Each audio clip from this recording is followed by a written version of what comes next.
yang bisa kita lakukan adalah kita bisa melakukan hijrah dalam makna pribadi. Tadi dalam makna pribadi kita menyusun program-program untuk menjadi pribadi yang lebih baik. Kita bisa menyusun program, misalnya program ilmu untuk menjadi pribadi yang lebih baik dalam 3 bulan ke depan, berapa buku dan tentang apa saja yang harus kita baca. Termasuk dalam soal pekerjaan, tentu menjadi insan yang lebih baik dalam pekerjaan kita, program atau software apa yang harus kita kuasai, belajar apa nih yang perlu, dan lain sebagainya, ini perlu kita rencanakan. Kemudian bukan cuma dalam soal ilmu, tapi soal ibadah. Dalam 3 bulan ke depan, ibadah apa yang akan saya biasakan supaya menjadi hal yang melekat pada diri saya. Jadi selama ini misalnya ya mengamalkan amalan-amalan sunnah cuman tidak ada yang rutin. Oke, kita bikin dalam 3 bulan ke depan, kita jadikan ada satu amalan yang kemudian kita target, dia jadi amalan rutin kita, terbiasakan, lalu terus-menerus bisa kita lakukan. Dawam, itu amalan terbaik, itu yang dawam. Oh, saya mau misalnya sholat duha. Oh, saya mau 4 bulan ke depan membiasakan puasa Senin Kemis. Oh, saya mau 4 bulan ke depan membiasakan sedekah rutin setiap pagi sekian. Oh, saya mau 4 bulan. Jadi ada program yang kita lakukan. Sampai ini jadi kebiasaan, sampai kita sudah refleks. Setiap pagi selalu melakukan itu. Setiap malam selalu melakukan itu. Setiap hari tertentu melakukan itu. Itu sudah jadi kebiasaan. Kalau sudah jadi kebiasaan, tambahkan lagi. Oh, saya selama ini wudhu masih kalau hanya mau sholat saja atau baca Quran saja.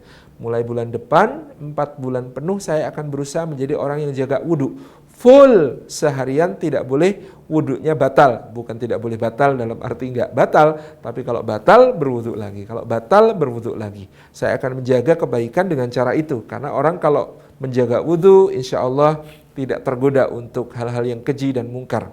Tidak tergoda untuk melakukan perbuatan yang nista, tidak tergoda untuk kemudian melanggar hak-hak orang lain. Karena apa? Jaga wudhu, gitu ya. Itu contoh. Jadi ada program dalam ibadah. Kemudian tadi yang sudah kita singgung, ada program dalam akhlak. Jadi secara pribadi kita bisa melakukan hijrah untuk menjadi pribadi yang lebih baik melalui ilmu, melalui ibadah, melalui akhlak, misalnya begitu. Tentu ada juga hijrah secara komunal. Bagaimana kemudian kita bergabung dengan komunitas-komunitas yang bisa membawa kita ke arah lebih baik. Kita atau membentuk, bukan cuma bergabung tapi membentuk teman-teman sesama insan perbendaharaan, ya, bikin klub untuk menjadi pribadi yang lebih baik, ngaji bareng gitu ya, evaluasi bareng, kemudian menjadi study club bareng, belajar apa nih untuk mendukung kinerja kita supaya menjadi pegawai yang lebih baik, ASN yang lebih baik, apa yang bisa kita lakukan. Nah, ini bisa secara komunal dengan cara tadi membentuk kelompok-kelompok di dalam kantor, bukan untuk berpecah belah, bukan untuk melakukan hal-hal yang negatif, tetapi untuk melakukan hal-hal yang positif gitu ya.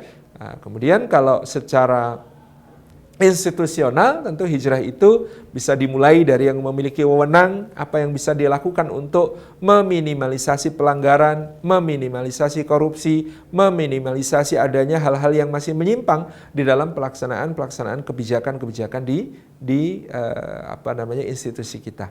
Itu bisa kita lakukan. Jadi 3 ya, pribadi, komunal, institusional. Terima kasih.